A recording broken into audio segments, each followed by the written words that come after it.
Well, I can think of better ways to spend my Monday evening in the rain. So we'll start with, obviously, the overwhelming favorite, and then we'll get to the long shot. So stay close. Anytime you see a horse coming off a lifetime performance so impressive and then come back with a lackluster one, it is concerning. You know, you always have that little voice in your head. We've seen this show before. Did he bleed a little bit? Even through Lasix? You know, is the allergies starting to get to him? Now, he is 5, so you wouldn't think so. But these are all questions you start to ask yourself. Ultimately, what happened to stay close? Was it in his airway? Was it his equipment? Was it the track? Was it a million? Let's figure out what it was. Well, it didn't take long to figure it out. 3 out of 5 for mucus under scope. Now, you might say, well, seems to be a lot. You wouldn't notice? No, it's down in his lungs, and you won't notice it until you ask him to trot back in 53. And he throws a little 54 and a piece at you.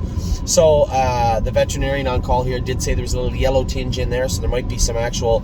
so I guess it's important. When you scope a horse and you see a lot of white, foamy, frothy, kind of mucusy stuff, that's usually attributed to allergies. It's usually in conjunction with what they would call pimples in the throat and redness and soreness. But you see that white, frothy stuff. It's usually... You see it in a lot of babies when you scope them. Scoped him, yes, there was a little bit of white stuff in there, but she was more worried about the yellow stuff that was in there. So not like there's anything concerning. The horse has raced 4 weeks in a row. We'll put him on antibiotics, get him shot, because he's due to be shot too. So the timing is perfect for him to have a week off.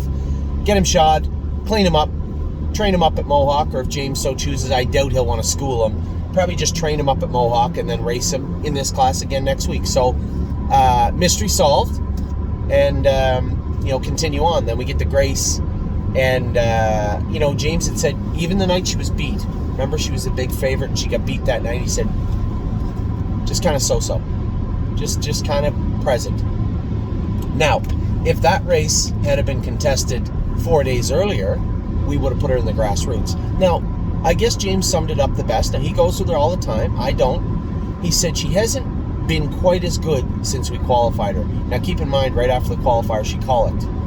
And it was very evident in her blood that she did. Now, she does have some markers that are high, but they're not the normal markers that you see. So, is there something we can work on? Is there a medication we can put her on that can help with whatever those markers are indicating? They're not ones that you generally see. So I'm going to have to consult the veterinarian again, take her blood fresh tomorrow, and say, okay, what do we see? What can we work on? What is this usually attributed to? I think one thing is, before any of this is worth mentioning, is that she is not a gold filly. I would rather have a very good grassroots filly than have the 9th best gold filly. She does not want any part of the fillies that were 1-2, and she's going to struggle with some of the other ones. There's no point in going back there. We would have been in the grassroots had she not missed. Remember that Thursday she couldn't race? We had other horses in the non-winners of 2, so we just said, she's coming off that colic. We'll race her on Monday. It's a week before the gold. It'll work out perfect.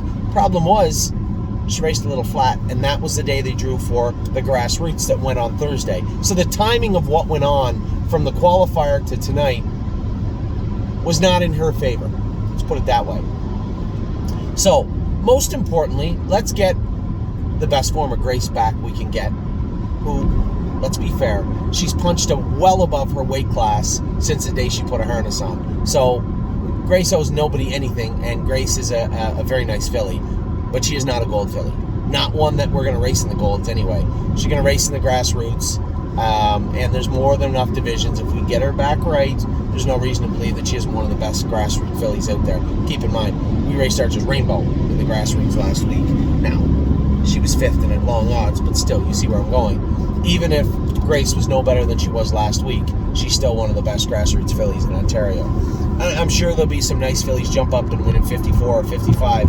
But Grace, and this is the most important thing also, Grace in with horses she can beat will become Grace again much quicker than in with horses she can. So, very important. First step, scope her tonight. We'll see. She would literally have to see elephants playing cards in her lungs for me to even remotely ever consider putting her in the gold again. That's me being funny. She's never racing in the gold again. Grassroots, when's the next one? We can look that up. What's going on? I don't think you're going to see a very eventful scope. I think you're going to see a little bit of allergy mucus, maybe some redness. I don't think you're going to see any blood. I think in her blood workup, you may find a little bit of a cramping, a little bit of a high AST. But again, I think what we need to do is have her in with her own kind. So we'll take a look at when the next grassroots is, what our plan is, redraw her blood, and take a very close look at her markers in her blood and see if those ones that were high after her colic have now subsided and came down. And if they have not, what's going on there and how do we treat that? So that's where we're at with those two horses. Brave World's coming up, obviously.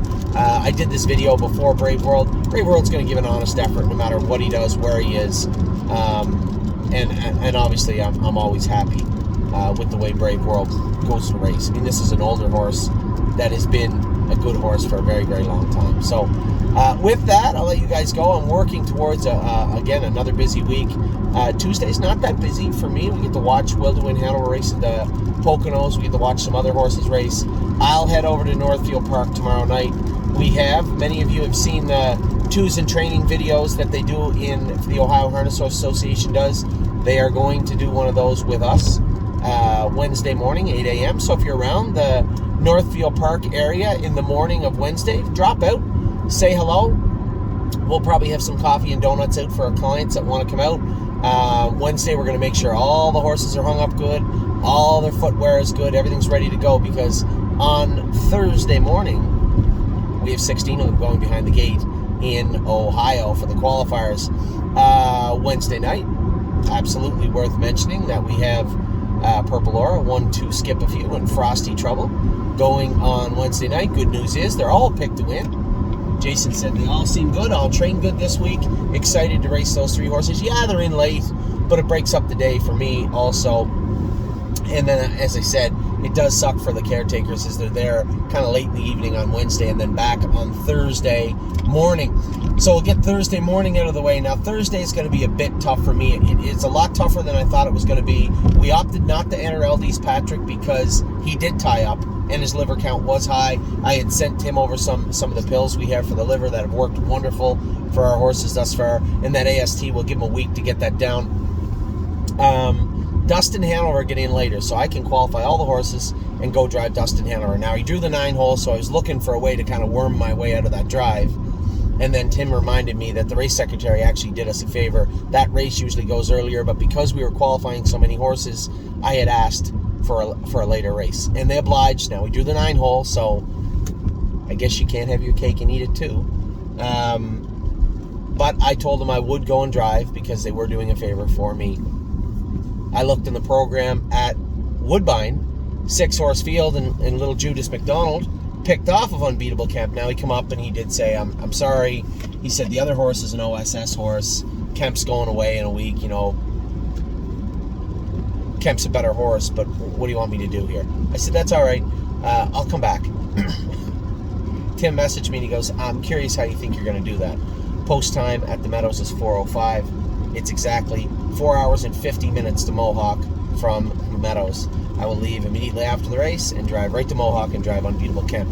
And that's how my Thursday evening will end at 10 o'clock at night. I'll go home, have a good night's sleep, get up, because on Friday, we have 26 horses to qualify. Now, they're going to split them up if they need to Friday, Saturday. Between those 2 days, we'll have 26 horses going behind the gate. Virtually everything here in Ontario will go behind the gate. I can tell you right now who's not entered. Quickly, I might miss one or two. I don't think so, though. Sir Strong won't be going. Source needs a little more work. The horses you hear on this list are a little bit behind the other horses, plain and simple. I'm not going to rush them and hurt them. Yes, they've been fast enough. I've trained Landing Pad in 2-2 at the farm. He's not qualifying right now. I'm going to let him catch his feet under him, relax, absorb what is happening right now rather than out of the frying pan into the fire type situation. Landing Strip, also, these are horses that miss time, sipping on my shine. He looks so good right now, but again, very frail. The elevator does not go to the top floor on that horse right now. And I'm almost thinking, I'll school him. I'll school him with no TQ and see how he comes, but if I don't see a horse that's made gains over the last 3 or 4 weeks, I might just turn him out. He's not going to overpower everybody in Ohio, and all you're going to do is turn him into cheap speed. I may just turn him out. I'll tell everybody that. And listen, I own a fair amount of sipping on my shine. I rather like the horse. This mental block You call it what you want. It's part of maturity. He'll get there. We'll get him there. So that's what we have for Wednesday, Thursday, Friday, Saturday. With that, I'll let you guys go. Hope you have a good night, and good luck to the Brave World group. Take care.